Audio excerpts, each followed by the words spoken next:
What's up, guys? I've been coming across such good information around this date that I want to share with you some very interesting and heartwarming things that happened as the community came together in Vernon.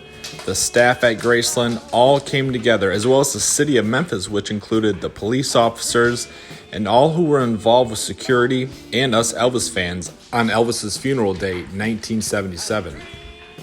So the first heartwarming story I want to bring to you is about Vernon Presley and his love that he showed towards us Elvis fans. Now, he was going through some extreme grief because he lost Gladys, and that was hard enough if we remember 1958 in August. But now Vernon has to go through the death of his son.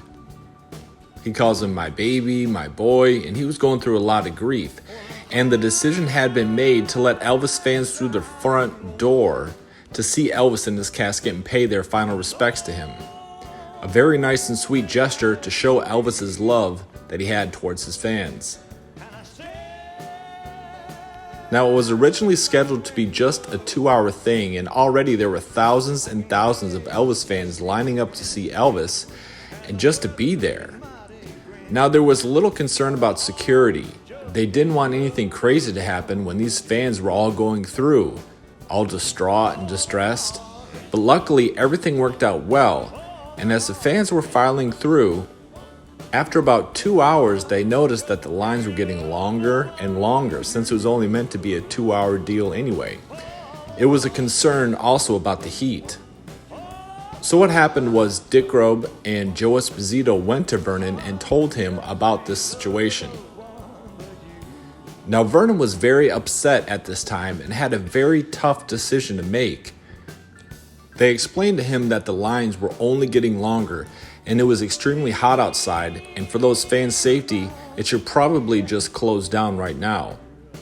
With tear-stained eyes, Vernon said, "Elvis would have wanted us to let as many fans come through as possible for as long as we possibly could, just to have one last look at my boy." Then he broke down sobbing. For the next hour, fans filed through to pay their respects to Elvis as they were very distraught, but they kept their composure, and for the most part, everything was orderly and respectful.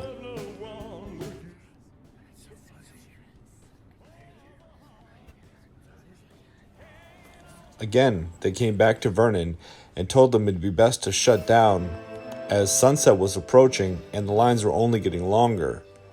In light of the promise that Vernon made to let that evening be a private viewing for friends and family, he decided to leave it open for 1/2 hour longer.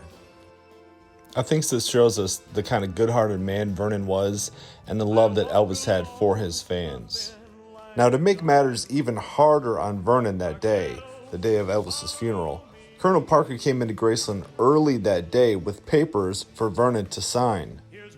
Vernon was not fit either emotionally or mentally to deal with business at this time. Colonel was pressuring Vernon to sign these papers ASAP. These papers were to give all authority over Elvis's merchandise over to Colonel now that Elvis was gone. So I think most of you guys would agree that the day of your son's funeral is not the best time for you to talk business. I'll let you guys debate in the comments as to whether or not Colonel Parker's motives were pure or selfish. Vernon signed the papers that day.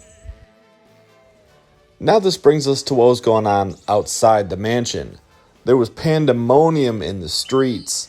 Tens of thousands of Elvis's fans were lined up just to get a glimpse of him and just to be there on this special day.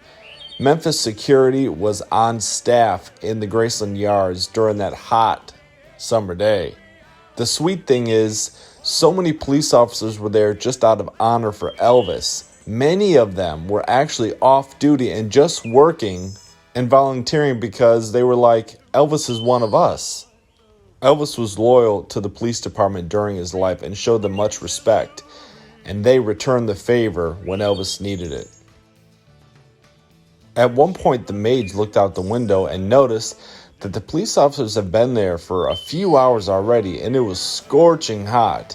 They decided to bring them out some sandwiches and tea.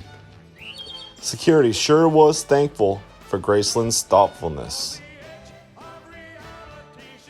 Now this brings me to some very interesting and also very strange occurrences that happened in and around Graceland on this day and in days ahead.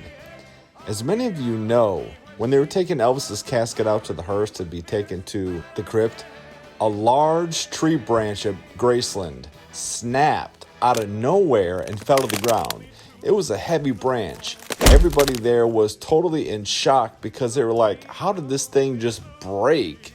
Like I said, a lot of the staff at Graceland believed that it was haunted by Elvis's mom, Gladys. Nancy, one of the maids and cooks on staff there, said that she didn't believe it when she heard it at first, but some strange things were happening at Graceland when she first started working there, and even after Elvis passed away. She said when she first started working there, she'd hear noises, she'd hear voices in other rooms, very faintly, not to where she could make out what they would say, but she could definitely distinguish some type of a voice. She heard footsteps. Eventually, she just started to say, "Gladys, I know you're here. I'm taking care of your boy." Now, Nancy was not the superstitious type, but she says other things happened after Elvis died there that she couldn't explain. One time, for instance, she was downstairs in Elvis's TV room, cleaning up, dusting on the bar, emptying ashtrays and such. And the laundry door in the basement slammed shut, like hard. She said nobody else was down there. She went to go investigate. She opened up the door, turned on the light. There was nobody there. So she went upstairs to the jungle room where Aunt Delta was reading a magazine. Aunt Delta looked with shock at Nancy as she was on the stairs. "Did you hear that?" "Yes, I did," Aunt Delta said. "Did anybody come upstairs?" Nancy said. Aunt Delta said, "No, nobody came upstairs." And nobody was downstairs. Well, guys, I hope you've enjoyed these stories. I'm glad you've all taken the time to listen. Make sure you hit the like button. It helps to grow and expand the channel. Subscribe to the channel if you haven't already. And also, in the description of this video, I have 2 links. One is to my Bible channel that I put a lot of work in, and also a fitness channel. If you're into any of those 2 subjects, click the link, and I'll see you there. Talk to you next time.